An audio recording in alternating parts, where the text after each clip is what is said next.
Pour évoquer cette crise que traverse le Sénégal, nous sommes avec Abdou Mbow. Bonsoir, monsieur le député de la majorité présidentielle à l'Assemblée nationale sénégalaise, président du groupe parlementaire de la majorité. Monsieur le député, voilà 2 ans que les coupures d'Internet sont devenues monnaie courante au Sénégal. Les manifestations de l'opposition sont systématiquement interdites.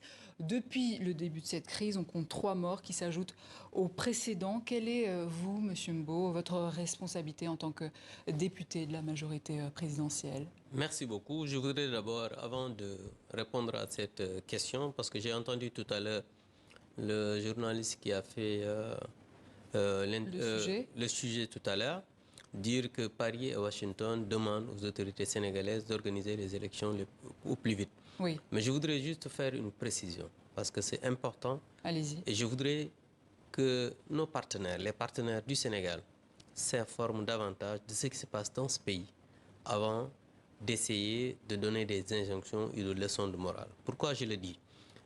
La personne qui est à la tête de ce pays, le président Macky Sall, son parcours montre que c'est un homme qui est totalement attaché à la démocratie, à l'état de droit, et c'est une personne qui devrait pouvoir se présenter à un autre mandat et qui a dit publiquement et a pris la décision historique de ne pas se présenter et de ne pas se maintenir au pouvoir. Donc alors, je voudrais, ça c'est entendu.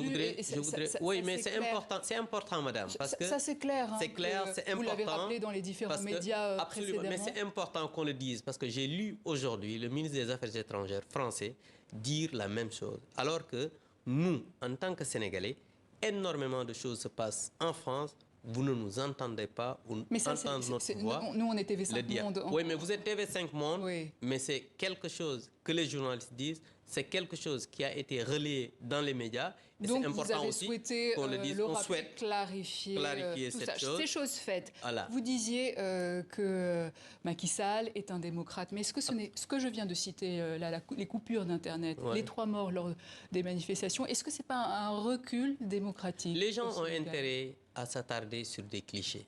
Les gens ont intérêt à s'attarder sur des détails. J'en viens. Certaines choses, parce que vous avez dit tout à l'heure, il y a une deuxième fois, l'Internet est coupé.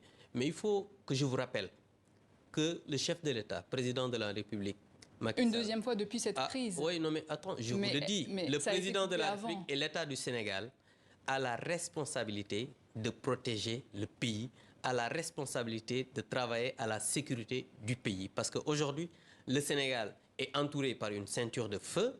Le problème sécuritaire au Sahel, vous le connaissez mieux que moi. Et on peut énormément de choses. Internet protège le pays. Je vais vous dire, lors des manifestations passées, énormément d'images ont été diffusées sur Internet alors que ce sont des manifestations qui datent il y a 1 an.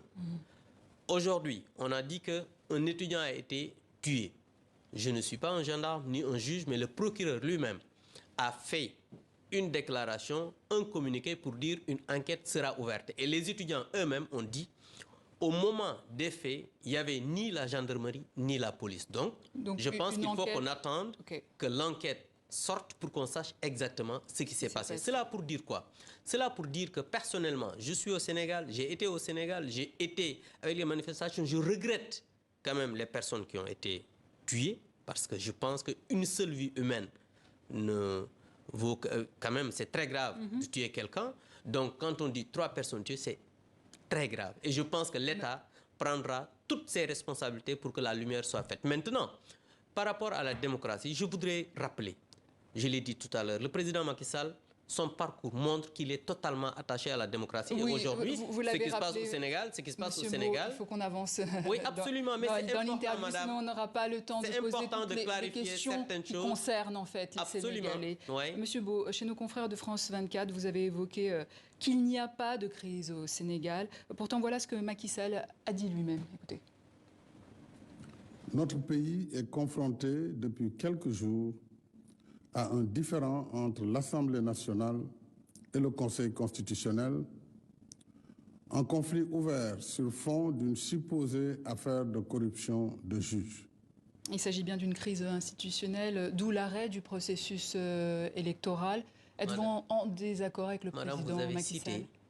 le titre de France 24. Oui. Mais si vous avez écouté mon interview... J'avais écouté votre interview. Oui, et mon interview, le journaliste m'a dit qu'il y a une crise qui fait que les gens ne peuvent pas circuler. Je lui ai répondu en lui disant que vos confrères qui sont là devant moi circulent dans Dakar, tout se passe très bien, mais la supposée crise que le président a évoquée, moi personnellement, je l'ai dit en évoquant une supposée crise au niveau du Conseil constitutionnel, des candidats qui ont été recalés, une proposition de loi, ce qui veut dire qu'il y avait une crise politique. Non mais attention, une crise politique.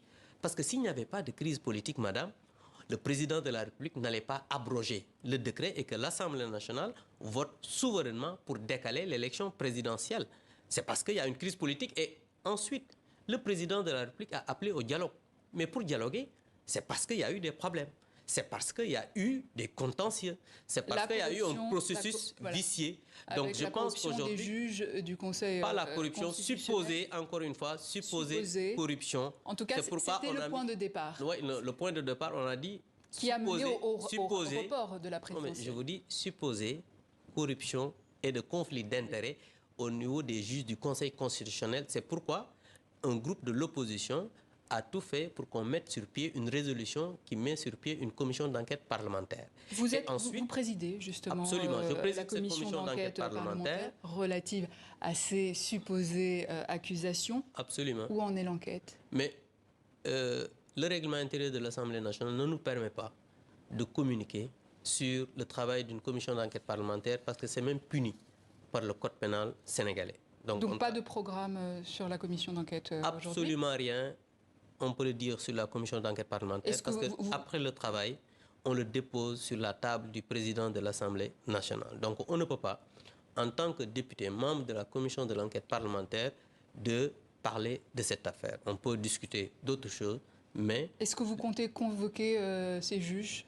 Encore une fois, madame, je ne peux pas communiquer sur cette affaire parce que la loi me l'interdit. Et comme je suis quelqu'un qui est respectueux des lois de règlement de mon pays, je ne peux pas en parler.